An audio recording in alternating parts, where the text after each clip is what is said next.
Hi friends, இந்த வீடியோவில் நம்ம சூப்பரான ஒரு இன்ஃபர்மேஷன் பற்றி பார்க்க போகிறோம். அதாவது மத்திய அரசினுடைய மேரா ரேஷன் 2.0 அப்படிங்கிற இந்த புதிய மொபைல் அப்ளிகேஷன் பற்றிய தகவல் தான் இந்த வீடியோவில் நம்ம பார்க்க போகிறோம்.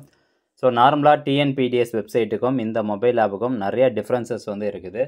ஸோ குறிப்பாக உங்களுடைய மொபைல் நம்பர் நீங்கள் அப்டேட் பண்ணிக்கலாம். உங்கள் குடும்ப உறுப்பினர்கள் யார் யாரோ எல்லாருடைய மொபைல் நம்பர் நீங்கள் அப்டேட் பண்ணிக்கலாம். அது மட்டும் இல்லாமல் அவங்களுடைய பெயர் எடிட் பண்ணலாம். ஸோ எல்லா டீட்டெயில்ஸுமே பார்த்தீங்கன்னா அதில் எடிட் பண்ணுற மாதிரி ஆப்ஷன்ஸ் கொண்டு வந்திருக்கிறாங்க இந்த ஆப் பொறுத்த வரைக்கும்.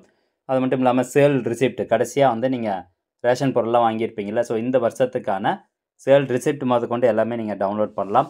அதே மாதிரி இப்போ ஒரு மாவட்டத்துலேருந்து இன்னொரு மாவட்டத்துக்கு நீங்கள் குடிபெயர்ந்திருக்கீங்க அப்படின்னா டெம்பரரியாக ஒரு அட்ரஸ் நீங்கள் மாற்றணும், அல்லது அந்த மாவட்டத்தில் இருக்கக்கூடிய ரேஷன் கடையில் நீங்கள் பொருள் வாங்கணும் அப்படின்னாலும் ரேஷன் கார்டு ட்ரான்ஸ்ஃபர் வந்து பண்ணிக்கலாம். அதற்கான ஆப்ஷனும் வந்து கொடுத்துருக்காங்க. சரி, இதுக்கெலாம் வந்து எப்படி ப்ராசஸ் பண்ணுறது அப்படின்னு கேட்டிங்கன்னா, ஃபஸ்ட்டு உங்கள் மொபைலில் ப்ளே ஸ்டோர் ஓப்பன் பண்ணிக்கோங்க. ஸோ நார்மலாக ஒரு மொபைல் ஆப் இன்ஸ்டால் பண்ணுற மாதிரி தான் மேரா 2.0 அப்படின்னு டைப் பண்ணி சர்ச் பண்ணிங்கன்னா உங்களுக்கு இந்த மாதிரி ஒரு ஆப் வரும். அதை இன்ஸ்டால் பண்ணி அந்த ஆப்பை வந்து ஓப்பன் கொடுத்துக்கோங்க. ஸோ ஜஸ்ட் வந்து ஓப்பன் கொடுத்துட்டு எடுத்தோடனே பார்த்தீங்கன்னா நோட்டிஃபிகேஷன்ஸ் அலோவ் பண்ணவா அப்படின்னு கேட்கும். ஜஸ்ட்டு அலோவ் கொடுத்துருங்க. அடுத்தபடியாக உங்களுடைய மொபைல் ஆப் வந்து இந்த மாதிரி தான் ஓப்பன் ஆகும். ஸோ இதில் இப்போ லாங்குவேஜ் செலக்ட் பண்ணுறதுக்கான ஆப்ஷன் கொடுத்துருக்காங்க. தமிழ் வேணால் தமிழ் செலக்ட் பண்ணிக்கோங்க, இங்கிலீஷ் வேணால் இங்கிலீஷ் நீங்கள் செலக்ட் பண்ணிக்கோங்க. எது கம்ஃபர்டபுளோ அதை நீங்கள் செலக்ட் பண்ணிக்கோங்க. அடுத்தபடியாக கெட் ஸ்டார்டட் அப்படிங்கிற ஆப்ஷனை கிளிக் பண்ணுங்கள். ஸோ இது கீழே லாகின் கீழே வந்து பெனிஃபிஷரி யூசர்ஸ், டிபார்ட்மெண்ட் யூசர்ஸ் அப்படின்னு 2 ஆப்ஷன் இருக்கும். ஸோ பொதுமக்களுக்கு வந்து பெனிஃபிஷரி யூசர்ஸ் அப்படிங்கிற ஆப்ஷன் தான் செலக்ட் பண்ணியிருக்கணும். ஸோ இதில் ஒரு அட்வான்டேஜ் என்ன அப்படின்னு கேட்டிங்கன்னா, டிஎன்பிடிஎஸ் வெப்சைட்டை பொறுத்த வரைக்கும் குடும்ப தலைவர் யாரோ அவங்களுடைய பேரில் என்ன மொபைல் நம்பர் ரெஜிஸ்டர் பண்ணப்பட்டிருக்கோ அந்த மொபைல் நம்பர் என்டர் பண்ணி லாகின் பண்ணால் தான் அந்த ரேஷன் கார்டுடைய டீட்டெயில்ஸ் எல்லாமே பார்க்க முடியும். ஆனால் இந்த மொபைல் ஆப் பொறுத்த வரைக்கும் அந்த குடும்ப உறுப்பினர்கள் இருக்காங்க பார்த்தீங்களா, ஸோ இப்போ 4 பேர் இருக்காங்கன்னா 4 பேரில் யாருடைய ஆதார் கார்டு நம்பர் போட்டு வேணாலும் நீங்கள் லாகின் வந்து பண்ணிக்கலாம். அந்த மாதிரியான ஒரு ஆப் தான் இது. ஸோ அதில் ஒரு அட்வான்டேஜ் வந்து கொடுத்துருக்குறாங்க. ஸோ இப்போ உதாரணத்துக்கு நான் குடும்ப தலைவனுடைய ஆதார் கார்டு நம்பர் இப்போ நான் டைப் பண்ணல, குடும்ப உறுப்பினனுடைய ஆதார் கார்டு நம்பர் டைப் பண்ணுறேன். ஸோ அதை நீங்கள் வந்து செக் பண்ணி பாருங்கள். அது வந்து லாகின் ஆகிக்கும்.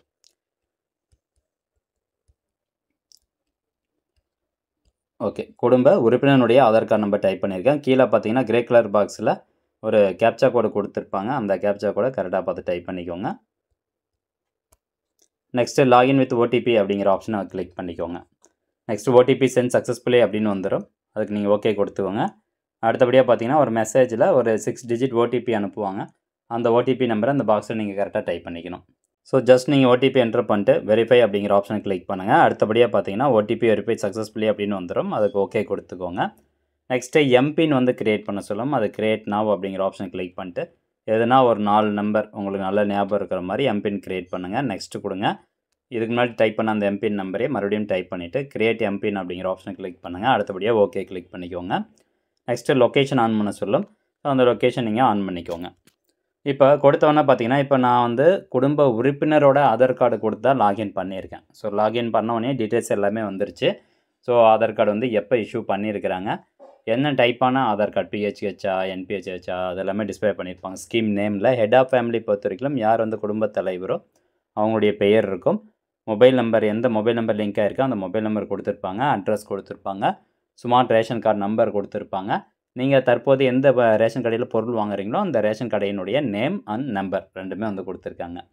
இப்போது உங்களுக்கு டிஜிட்டல் ரேஷன் கார்டு தேவைப்படுது அப்படின்னா ஜஸ்ட்டு நீங்கள் அந்த டவுன்லோடு ஆப்ஷன் இருக்குது பார்த்தீங்களா, டவுன் கீழே பார்த்த மாதிரி ஒரு ஏரோ மார்க் இருக்கும். ஜஸ்ட் நீங்கள் அதை கிளிக் பண்ணிங்கன்னா உங்களுக்கு டிஜிட்டல் ரேஷன் கார்டு வந்து டவுன்லோட் ஆகிரும்.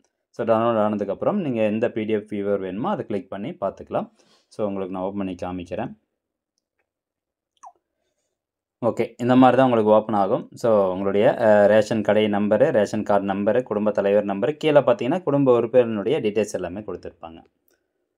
ஓகே, அடுத்தபடியாக இப்போ மொபைல் நம்பர் அப்டேட் பண்ணுறதுக்கு இந்த இடத்துல பாருங்கள் பெண்டிங் மொபைல் அப்டேட் அப்படிங்கிற ஒரு ஆப்ஷன் இருக்குது. அதாவது இந்த குடும்ப உறுப்பினர் பொறுத்த வரைக்கும் இந்த ரேஷன் கார்டில் மொத்தம் 3 குடும்ப உறுப்பினர்கள் இருக்காங்க. அதில் ஒருத்தருக்கு மட்டும் தான் மொபைல் நம்பர் அப்டேட் ஆகிருக்கு. மீதி 2 பேருக்கு மொபைல் நம்பர் அப்டேட் ஆகலை அப்படின்னு சொல்லியிருக்குது. ஸோ பெண்டிங் மொபைல் அப்டேட் 2 அப்படிங்கிற இந்த ஆப்ஷன் கிளிக் பண்ணி இதில் பாருங்கள் enabling you to update the mobile numbers for every family member. So குடும்ப உறுப்பினர்கள் எல்லாத்தோட மொபைல் நம்பரும் நீங்கள் அப்டேட் பண்ணிக்கலாம் அப்படின்னு சொல்லியிருக்கிறாங்க. அதுக்கு ஜஸ்ட் ஓகே அப்படிங்கிற ஆப்ஷன் கிளிக் பண்ணிக்கோங்க. ஸோ குடும்ப உறுப்பினருடைய பெயர் எல்லாமே இதில் இருக்குது. இதில் ஜஸ்ட் அந்த வியூ அப்படிங்கிற ஆப்ஷனை கிளிக் பண்ணிட்டு அந்த குடும்ப உறுப்பினரில் மொபைல் நம்பர் அப்டேட் பண்ணணும் அப்படின்னா இந்த மொபைல் நம்பர் அப்படிங்கிற பாக்ஸில் உங்களுடைய மொபைல் நம்பர் டைப் பண்ணிட்டு ஜஸ்ட் சப்மிட் கொடுத்தீங்கன்னா போதும். உங்களுக்கான ரெக்வஸ்ட் வந்து சப்மிட் ஆகும்.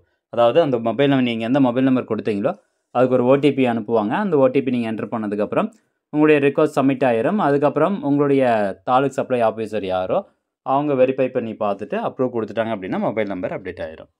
ஸோ இந்த மாதிரியான ஒரு ஆப்ஷன்ஸ் வந்து இருக்குது. அடுத்தபடியாக மேனேஜ் ஃபேமிலி டீட்டெயில்ஸ் அப்படிங்கிற ஒரு ஆப்ஷன் இருக்குது பாருங்கள். ஜஸ்ட் இந்த ஆப்ஷன் கிளிக் பண்ணிக்கோங்க. ஸோ இதில் ஆதார் வெரிஃபை பண்ணியிருக்காங்களா இல்லையா அப்படிங்கிற டீட்டெயில்ஸ் வந்து கொடுத்துருப்பாங்க. ஸோ இது வரைக்கும் ஆதார் வெரிஃபை பண்ணல அப்படின்னா ஜஸ்ட்டு நீங்கள் உங்களுடைய ரேஷன் கடைக்கு போய்ட்டு ஆதார் வந்து வெரிஃபை பண்ணிக்கோங்க. கேஒய்சி எல்லாமே அப்டேட் பண்ணிக்கோங்க. பெயர் வந்து மாற்றணும்னு நினச்சிங்கன்னா அந்த ஐ சிம்பிள் இருக்குது பார்த்தீங்களா? ஸோ அந்த ஐ சிம்பிள் வந்து கிளிக் பண்ணுங்கள். ஸோ இதில் போய்ட்டு gender, date of birth, relationship, so இதெல்லாமே நீங்கள் வந்து சேஞ்ச் பண்ணுறதுன்னா பண்ணலாம். ஓகே. அடுத்தபடியாக அந்த சேஞ்ச் பண்ண அதாவது பார்த்துக்கலாம். குடும்ப தலைவனுடைய டீட்டெயில்ஸ் வந்து பார்த்துக்கலாம். ஜஸ்ட்டு பார்த்துட்டு ஐ சிம்பிள் கிளிக் பண்ணி பார்த்துட்டு நீங்கள் அதில் ஏதாவது எடிட் பண்ணணும் அப்படின்னு நினச்சிங்கன்னா அது கீழே பாருங்கள் க்ரீன் கலரில் பேனா சிம்பிள் மாதிரி போட்டிருக்காங்க பார்த்தீங்களா ஐக்கானு. ஸோ அதை வந்து கிளிக் பண்ணுங்கள். would you like to update family member அப்படின்னு கேட்கும். ஜஸ்ட் எஸ் அப்படிங்கிற ஆப்ஷனை கிளிக் பண்ணிட்டு உங்களுடைய பெயர் வந்து நீங்கள் ஏதாவது எடிட் பண்ணதுனா பண்ணலாம். ஜெண்டர், ஸோ ஜெண்டர் இந்த மாதிரி மேட்டர் ஸ்டேட்டஸு, ஸோ கல்யாணம் ஆயிடுச்சா இல்லையா, ஸோ அந்த மாதிரியான ஸ்டேட்டஸ் எல்லாமே நீங்கள் இதில் எடிட் பண்ணிக்கலாம். அதுக்கான ஆப்ஷன் கொடுத்துருக்காங்க. அதுக்கப்புறம் ட்ராக் மை ரேஷன் அப்படின்னு இருக்கும். ஜஸ்ட்டு அந்த ஆப்ஷன் வந்து கிளிக் பண்ணிக்கோங்க.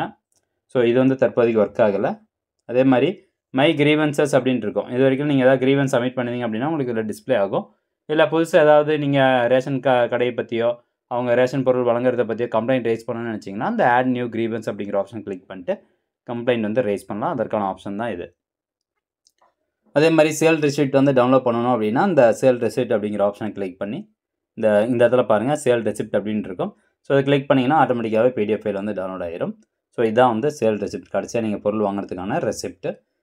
பெனிஃபிட்ஸ் ரிசீவ்டு ஃப்ரம் கவர்மெண்ட் அப்படிங்கிற ஒரு ஆப்ஷன் இருக்கும். இதை கிளிக் பண்ணிங்கன்னா கடைசியாக நீங்கள் அந்த வருஷத்தில் எப்பப்பெல்லாம் பொருள் வாங்கியிருக்கீங்க, எந்தெந்த மாதம் வாங்கியிருக்கீங்க, ஸோ அதில் எவ்வளோ அமௌண்ட்டு, அதில் சப்சிடி எவ்வளோ அமௌண்ட் அப்படிங்கிற டீட்டெயில்ஸ் கொடுத்துருப்பாங்க. நியர்பை எபிஎஸ் ஷாப்ஸ் அப்படின்னா உங்களுக்கு பக்கத்தில் உங்கள் அட்ரஸ் பக்கத்தில் இப்போ வந்து ரேஷன் கடை எது இதெல்லாம் இருக்கோ அந்த ரேஷன் கடை எங்கெங்கே இருக்குது அட்ரஸ்ஸு, டிஸ்டன்ஸ், கிலோமீட்டர் எல்லா டீட்டெயில்ஸும் கொடுத்துருக்காங்க.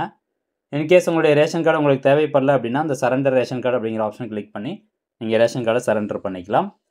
அல்லது இப்போது நான் ஏற்கனவே சொன்ன மாதிரி ஒரு இடத்துலேருந்து இப்போ இன்னொரு இடத்துக்கு வேலை பார்க்க போயிருக்கீங்க. அங்கே இருக்கக்கூடிய ரேஷன் கடையில் நீங்கள் பொருள் வாங்கணும் அப்படின்னா ரேஷன் கார்டு வந்து ட்ரான்ஸ்ஃபர் பண்ணிக்கலாம். ஸோ தற்போது நீங்கள் இருக்கக்கூடிய அட்ரஸ்க்கு வந்து ட்ரான்ஸ்ஃபர் பண்ணிக்கலாம். அதுக்கு இந்த ration card transfer option click பண்ணி இதில் டீட்டெயில்ஸ் கொடுத்து நீங்கள் ரேஷன் கார்டை வந்து ட்ரான்ஸ்ஃபர் பண்ணிக்கலாம். ஸோ ஃபஸ்ட்டு இந்த ஆப் பற்றின இன்ஃபர்மேஷன் வந்து தெரிஞ்சுக்கோங்க.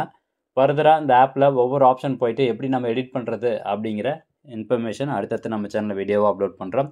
அதே மாதிரி இந்த ஆப்பில் நம்ம எடிட் பண்ணி முடிச்சதுக்கப்புறமா நம்மளுக்கு நம்ம தமிழ்நாட்டில் வந்து பார்த்திங்கன்னா இந்த எடிட் பண்ண இந்த அப்ளிகேஷனை அவங்க அப்ரூவ் பண்ணுறாங்களா இல்லையா, ஸோ அதை பற்றின டீட்டெயில்ஸும் அடுத்தடுத்து நம்ம சேனலில் அப்லோட் பண்ணுறோம். இது வந்து சென்ட்ரல் கவர்மெண்ட் கிரியேட் பண்ண ஆப்பு. டிஎன்பிடிஎஸ் அப்படிங்கிறது தான் நம்ம தமிழ்நாட்டு கவர்மெண்ட்டுடைய ஆப்பு. பட் எல்லா டீட்டெயில்ஸும் பார்த்திங்கன்னா உங்களுக்கு இப்போ இதில் அப்டேட் ஆக ஆரம்பிச்சிருச்சு. ஓவரால் இந்தியா ஃபுல்லாகவே சென்டராக ஒரே ஆப் வந்து கொண்டு வந்திருக்கிறாங்க. ஸோ இது வந்து ஒரு நல்ல ஆப் தான். இதை பற்றின இன்ஃபர்மேஷன் தெரிஞ்சுக்கோங்க அண்ட் நிறைய பேருக்கு ஷேர் பண்ணி விடுங்க. மீண்டும் அடுத்த ஒரு நல்ல பதிவில் சந்திக்கலாம். நன்றி, வணக்கம்.